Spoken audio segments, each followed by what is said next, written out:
Je m'appelle Cordon, je fais de la musique sur Twitter.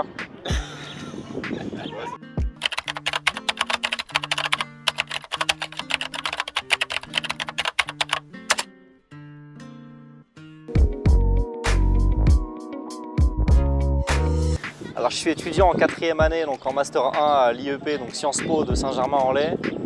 Dédicace à eux, s'ils regardent la vidéo, je sais qu'ils observent un peu ce qu'ils font les étudiants sur Twitter. Je suis en Master 1 de Culture Communication et là je suis en train de candidater à des M2 mais je sais pas trop à quoi candidater encore. Enfin je suis en train de faire les procédures pour aller en Master 2 quoi. Là j'ai eu pas mal de stages dans le milieu de la pub, dans des agences médias. Donc j'aime bien mais c'est pas mon délire dans la vie non plus quoi, donc on verra. Mais en sortant de l'école que je fais, comment dire, on a pas mal de portes ouvertes quand même mais j'ai le temps d'y penser. Je pense pas à ça pour le moment. Alors double cordon, c'est en référence à un grec qui est en face de chez moi que j'aime beaucoup, qui s'appelle le Côté Jardin, allez-y. Et ils ont un sandwich qui s'appelle le double cordon, donc c'est un grec, mais il n'y a pas de viande de grec dedans, il y a 2 cordons bleus hachés, genre. C'est très bon. C'est en référence à ça, voilà. Alors l'histoire de Dortmund, à la base, le survêt, c'est un cadeau de ma grand-mère en fait. Moi je suis même pas le foot ou quoi, j'aime bien le foot tu vois, mais je suis pas supporter, mais juste elle m'a offert le survêt et je l'ai trouvé énervé. Et je me dis bon, en vrai c'est marrant à exploiter, tu vois, un guitariste en survêt de Dortmund, j'ai trouvé ça drôle comme concept. Mais non, le survêt c'est un cadeau à la base. Moi je fais du piano depuis que j'ai 3 ans et je me suis mis à la guitare quand j'avais 15 ans.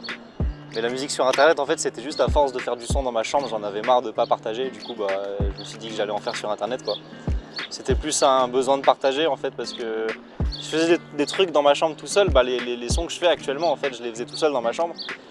Et il y a pas mal de gens qui m'ont dit ouais tu devrais mettre ça sur internet tu vois, donc je l'ai fait et au fur et à mesure ça avait marché. Voilà. Donc c'était plus ça la motivation du partage. Voilà.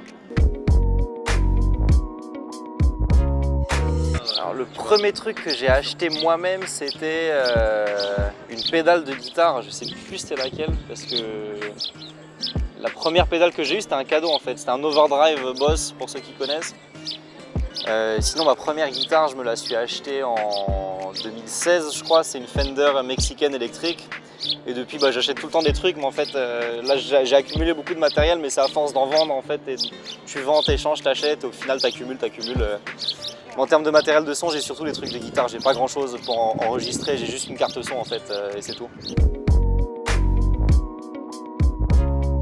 J'ai jamais fait de conservatoire, je déconseille, enfin moi je pense qu'on peut apprendre sans conservatoire, après sauf si on veut faire du piano classique ou du violon ou des instruments très rigoureux comme ça, mais sinon il n'y a pas besoin de conservatoire. Il suffit d'avoir un peu de discipline personnelle ou même un prof particulier, on apprend beaucoup sans avoir besoin de conservatoire en fait.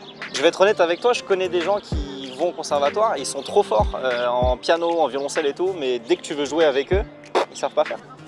Ils savent pas jouer avec d'autres gens, ils savent que lire une partition en fait. Donc je me dis bon, l'utilité elle est réduite quoi, parce que dès que tu veux t'éclater, tu t'éclates pas en fait.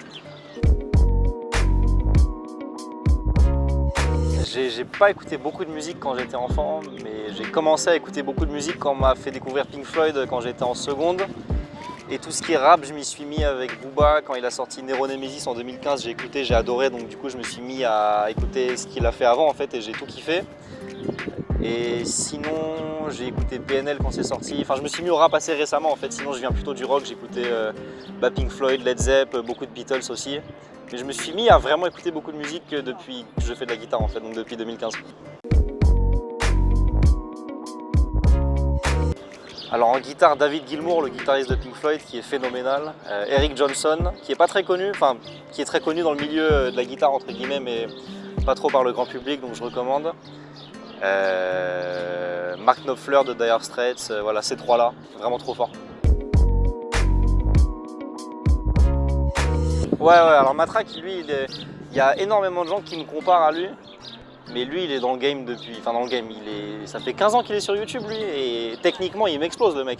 Mais je pense qu'on a un style suffisamment différent pour que je puisse proposer quelque chose d'intéressant, en fait.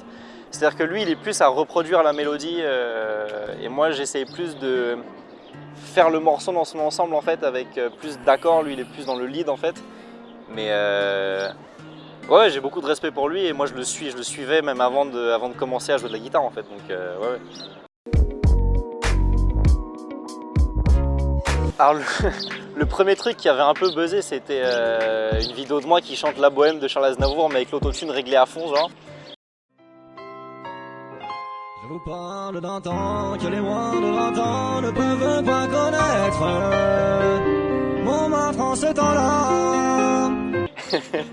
Et du coup je me dis ah bah tiens c'est marrant, ça marche en fait, ça fait rire les gens, donc j'ai continué comme ça. Et donc à la base je faisais que des vidéos à la con comme ça avec de l'autotune sur des sons un peu classiques. Et j'ai commencé à mettre de la guitare dans les vidéos après et les gens m'ont dit qu'ils kiffaient en fait.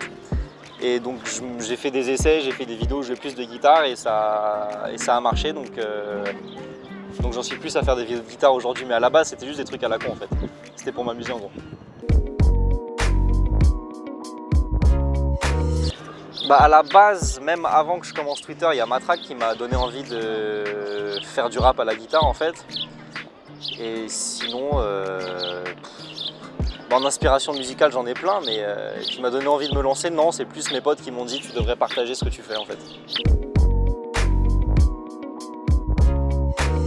Bah, si tu regardes ce qui marche maintenant, le rappeur Capoin par exemple, j'ai pas trop écouté son album, mais la pochette de son album c'est lui avec une guitare électrique.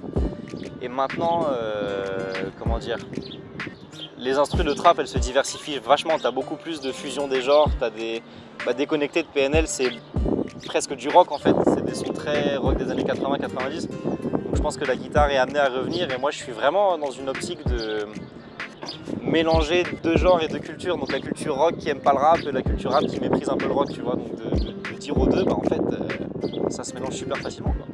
Et la guitare électrique c'est pas que un mec avec des cheveux longs qui pue la bière, qui crie sur scène, tu vois, non, c'est un bel instrument aussi en vrai, ça a une image de merde mais c'est un bel instrument.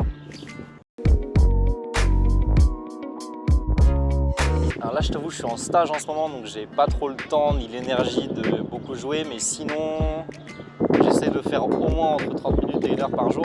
Mais il faut jamais que ce soit une...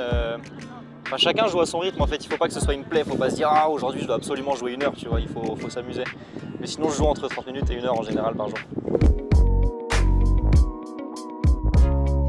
Je pense que mon moment préféré c'est quand j'écoute un morceau et c'est le moment où j'arrive à le refaire en fait, parce que je cherche un peu avec l'oreille comment je vais reproduire le morceau et c'est quand j'arrive à le refaire et que j'ai trouvé les bons accords et là je m'éclate. Et voilà. Et donc par exemple il y a une vidéo que j'ai faite où je fais un son de Harouf Gangsta en fait. Et non mais c'est vrai, j'ai découvert le son au moment où je faisais la vidéo, donc je suis à fond, vraiment je suis euphorique presque parce que c'est la première fois que je le joue en fait, donc je l'ai trouvé et j'arrive à le jouer, tu vois. Et du coup je suis assez euphorique dans la vidéo et c'est parce que c'est ces moments là qui me procurent le plus de plaisir en fait, c'est le moment où je trouve comment on fait le son. Twitter c'est un peu une vitrine et comme c'est assez, enfin ça peut être très vite viral, c'est-à-dire que quelqu'un partage, donc d'autres gens vont partager en fait. Et on m'a déjà contacté pour des projets un peu plus sérieux parce qu'on avait vu la vidéo sur Twitter, donc ça me sert un peu de vitrine en fait, pour montrer ce que je fais. Qui sait, ça ira peut-être un peu plus loin, on verra. Bah, c'est très dur de faire du rap à la guitare parce que quand ils vont rapper, même si c'est avec des mélodies autotunées, tu auras beaucoup... Par exemple, si tu écoutes le refrain de ODD, c'est la même note en fait. C'est juste que lui, il va changer les syllabes. Mais avec une guitare, tu peux pas changer des syllabes parce qu'elle parle pas, tu vois. Donc, tu es obligé d'adapter en changeant un peu comment tu joues, mais c'est assez difficile en fait de reproduire la mélodie du rappeur. Et c'est ça que Matraque il fait très bien justement. Bah, de temps en temps, tu as les messages d'insultes, tu sais, bon, ça arrive à tout le monde, je pense, mais c'est assez chiant. En vrai, ça me touche pas mal parce que si j'avais des prises de position politiques ou quoi, je comprendrais, tu vois, mais là, je fais juste du son.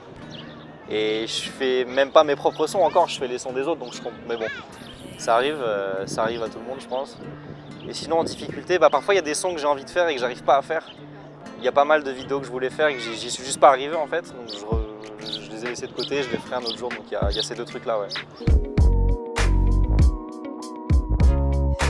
Bah, y a Booba qui avait liké 2 de mes posts en 2017 je crois. C'était des trucs où je jouais le son Trône et le son 9 de Yveron que j'avais mis sur Insta mais il y a longtemps. Il y a Booba qui avait liké, donc là j'étais... Ça se trouve c'était même pas Booba, peut-être que c'était son community manager ou je sais pas, mais j'étais quand même content. Et sinon, ouais, il y a Z et Olpi qui ont mis en story Insta ma reprise de leur son, donc là j'étais content aussi. Après, est-ce que ça s'appelle de la validation? Je sais pas, tu vois. mais j'étais content quand même.